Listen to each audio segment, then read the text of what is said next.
Femmes d'ombre, femmes de lumière.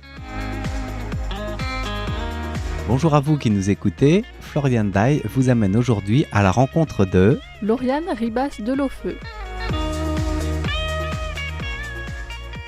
Bonjour tout le monde et bienvenue dans Femmes d'ombre, femmes de lumière. Aujourd'hui nous poursuivons notre entretien avec Lauriane Ribas de Lofeu, qui est donc chercheuse en post-doctorat à l'Institut d'océanographie de l'Université nationale de Taïwan et qui se consacre à l'étude des coraux. La semaine dernière, nous avions évoqué plus son parcours, comment elle est arrivée à Taïwan, mais aussi de quoi est fait son quotidien et quelles sont les mesures de sécurité notamment à prendre en compte lors des plongées.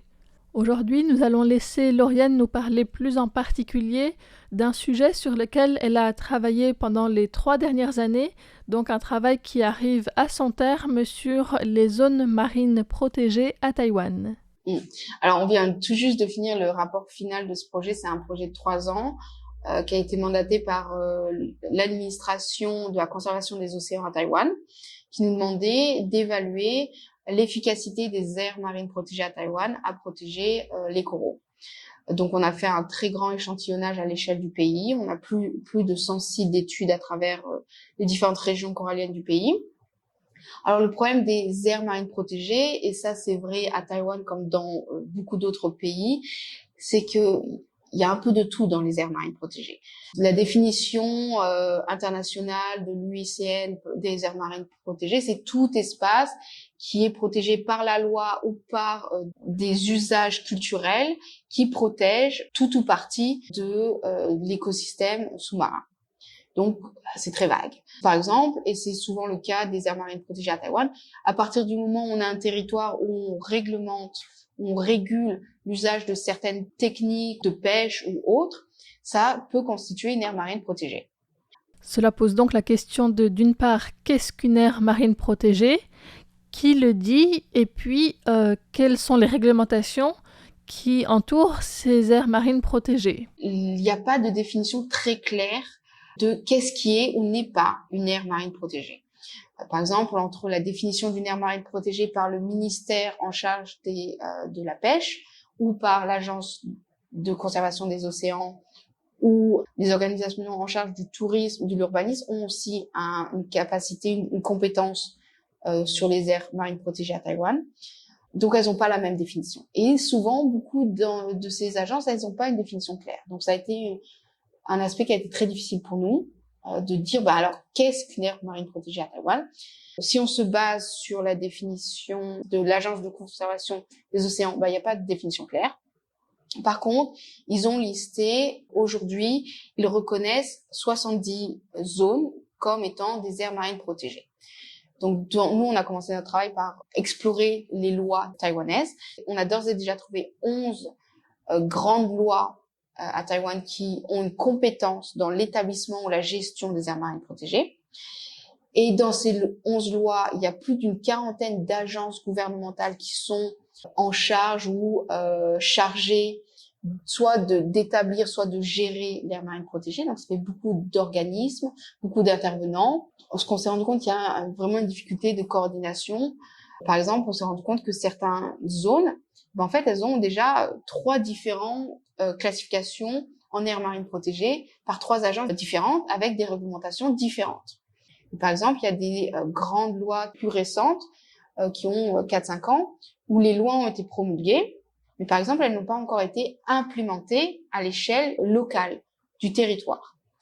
Et pourtant, il y a déjà 3 nouvelles lois qui ont été annoncées, où le gouvernement a annoncé qu'il travaillait à l'établissement de 3 lois supplémentaires, notamment l'une centrée sur la pollution marine.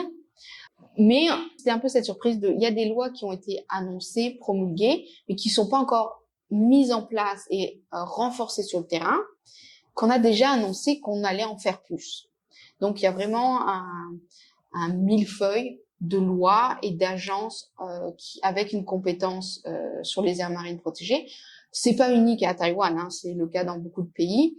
Mais du coup, ça rend la gestion de tous ces espaces qui sont plus difficiles, je trouve.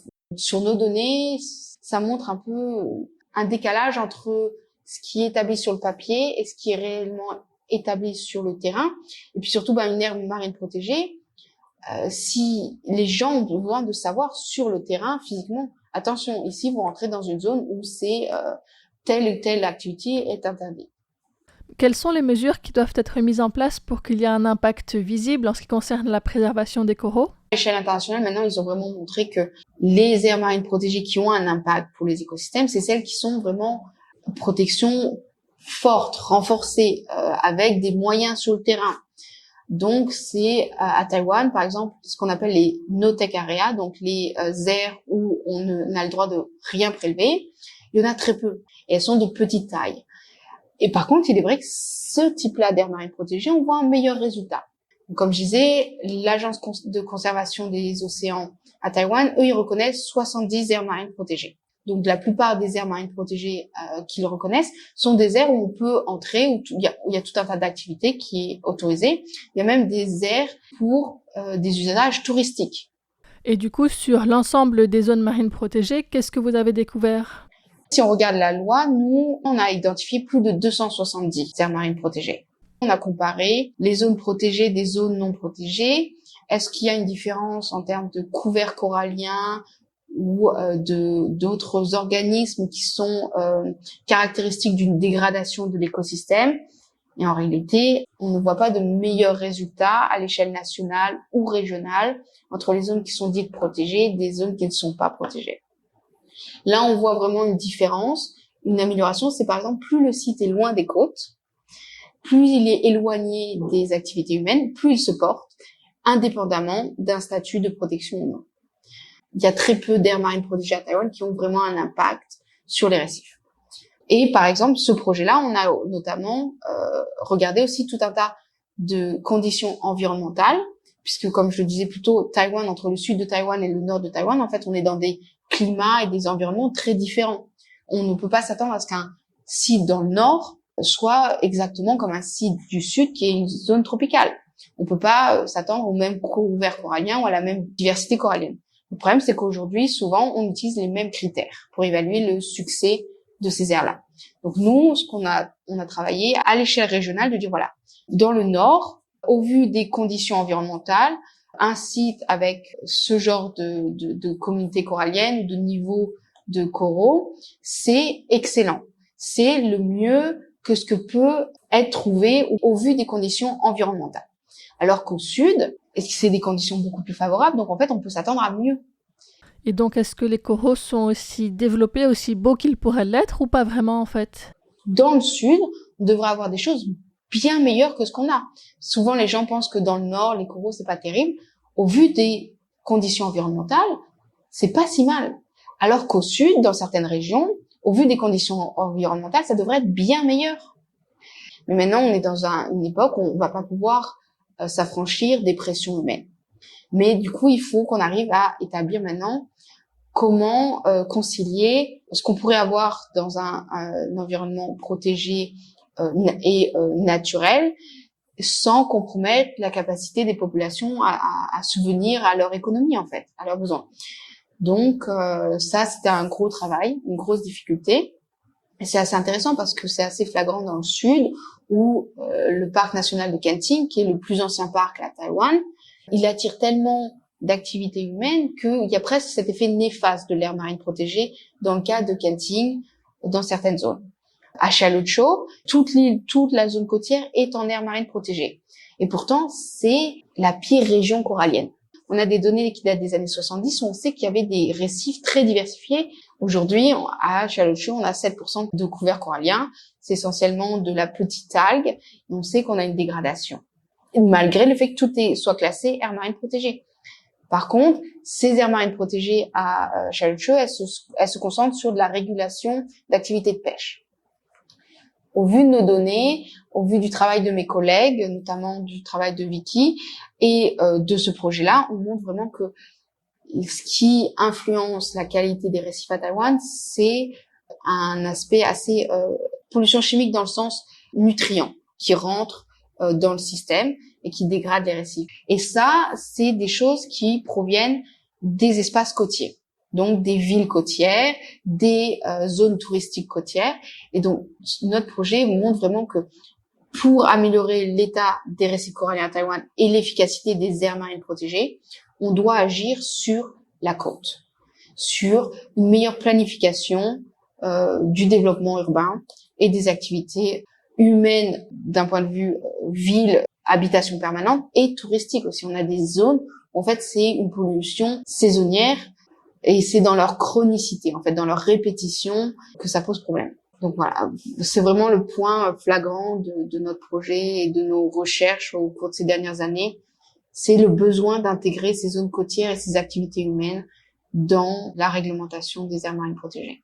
Mais voilà, après, voilà, il y a aussi, on est dans un contexte, Taïwan, ils sont 23-24 millions d'habitants. Il y a une topographie qui fait que la plus grosse partie du pays, avec les montagnes du milieu, on peut pas faire des grosses villes ou implémenter le plus gros de la population sur ces zones-là. C'est pas possible. En plus, avec les typhons, la sismicité, c'est dangereux. Donc, le plus gros des populations se retrouve sur les côtes. Est-ce qu'on sait quelle proportion de la pollution vient des villes ou bien des bateaux ou encore du tourisme à la plage? Alors, en fait, c'est un peu tout. C'est pour ça que c'est si difficile, en fait, de séparer quelle proportion de la dégradation vient de quelle source. Donc après, en fonction de certaines régions de Taïwan, par exemple, une zone comme Kaohsiung, en fait, la ville de Kaohsiung, qui est en bord de mer, va avoir un impact vraiment important sur les écosystèmes côtiers, qui potentiellement va s'étendre jusqu'à Chalocho, qui n'est pas si loin. D'autant plus qu'après, combiné avec le tourisme qu'il y a à Chalocho, dans le nord de Taïwan, des zones comme Keelung, comme Taipei vont avoir un impact, et les rivières qui viennent de Taipei vont prolonger, étendre la zone qui est impactée par les pollutions qui viennent des activités humaines et de la densité humaine. Donc cette concentration de la pollution qui va arriver jusqu'au récif. Des zones comme Kenting, où là c'est plutôt le tourisme vraiment, où on a des centres touristiques qui sont construits sur les plages et où en période estivale, pendant le Covid, où à Taïwan on était protégé, on avait zéro Covid, donc on pouvait plus voyager à l'étranger, mais on pouvait encore se déplacer à l'intérieur du pays. Donc ça a fait que tout le tourisme s'est concentré sur certaines zones. Je me souviens de cette nouvelle où en l'espace d'un week-end, on peut voir 500 000 personnes au sein du parc naturel national de Kenting, qui est une toute petite zone en réalité, directement sur le récif, sur les plages. Par exemple, l'une des meilleures zones qui est encore avec les meilleurs récifs à Taïwan, c'est Green Island. Alors moi, ça va faire un peu plus de 10 ans que je suis à Taïwan. J'ai appris à plonger à Green Island et j'ai le souvenir de ces récifs avec une visibilité dans l'eau impressionnante, une diversité où on voit vraiment la qualité, où rien n'est perdu sur le récif. Tous les espaces sont occupés par des organismes, même les espaces entre les branches de certains organismes, on voit d'autres organismes. C'est vraiment impressionnant. Ces dernières années, il y a eu un développement de l'activité touristique à Green Island impressionnante, directement sur les côtes, un peu de la même manière de ce qu'on a observé à Chalocho ou à Kenting, et où vraiment ces dernières années, lors de nos études de terrain, on a été vraiment frappé par la diminution de la qualité de l'eau, des maladies associées aux coraux ou des éponges qui sont connues pour tuer les coraux. On les observait très rarement, voire on les avait pas observées il y a 10 ans quand je suis arrivée à Taïwan, et elles étaient partout. C'est le premier truc qui nous a sauté aux yeux en l'espace de quelques années. Donc vraiment auprès des agences du gouvernement et notamment de l'agence de la conservation des océans, où on a envie de leur dire attention, une zone comme Green Island, qui aujourd'hui est encore parmi les meilleurs récifs qu'on voit à Taïwan, mais on voit s'initier des mécanismes qu'on a vus s'initier il y a 20, 30 ans à Chalocho ou à Kenting. Donc, il faut vraiment contrôler, ou mieux contrôler. Il faut pas interdire, on sait que ça ne fonctionnera pas, d'interdire de but en blanc les choses, mais il faut travailler avec les industries du tourisme de manière à pouvoir soutenir une économie tout en préservant un écosystème. Est-ce que c'est pas un peu contradictoire? Comment est-ce que c'est possible de faire ces deux choses en même temps? Quand on a des scientifiques qui viennent de l'étranger, par exemple de l'Australie, ou là, plus récemment, on avait des scientifiques qui venaient des États-Unis qui nous ont dit on était impressionnés de voir des gens marcher sur le récif. Parce qu'en fait, sur les zones côtières, directement sur les premiers mètres le long de la côte, c'est vrai qu'à Taïwan, on peut faire du shore dive, donc des plongées depuis la plage, où en fait, il y a beaucoup de touristes qui vont marcher sur le récif et mettre la tête sous l'eau pour regarder. Ce qui fait que ces premiers mètres ou ces zones un peu dites intertidales, elles sont vraiment en très mauvais état à Taïwan.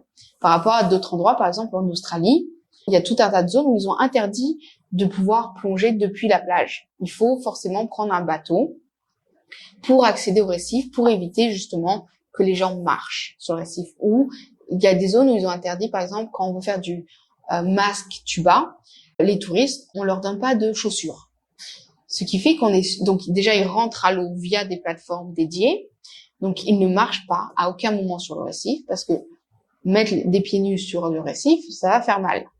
Mais voilà, ça a ce côté, c'est des petits éléments qui font que voilà, on peut toujours faire du masque et tuba et observer les récifs, mais on ne va pas rentrer directement sur le récif et piétiner les récifs et détruire ces zones-là. Et en interdisant, par exemple, l'utilisation de palmes ou de chaussures, on va s'assurer que les touristes vont rester bien droits, parallèles au fond, et on va protéger. Donc voilà, c'est des réglementations qui peuvent être mises en place dans des activités touristiques. On maintient ces activités tout en préservant l'écosystème. Donc ça, c'est vraiment quelque chose qu'on espère voir se développer à Taïwan parce que l'industrie de la plongée à Taïwan a vraiment explosé dans ces dernières années, notamment depuis le Covid. Donc voilà, mais c'est l'avantage, c'est que les écosystèmes dans beaucoup d'endroits à Taïwan sont encore en bonne santé et finalement ont encore des capacités à se régénérer après des perturbations, à condition qu'on arrive à enlever ces pressions humaines telles que la pollution qui vient des villes côtières ou des espaces touristiques ou la pression directe due à l'explosion récente de cette activité de plongée. Pour moi, une fois encore, c'est pour ça que Taïwan, c'est vraiment l'endroit où il faut être. On a une capacité à améliorer les choses si on agit dès maintenant.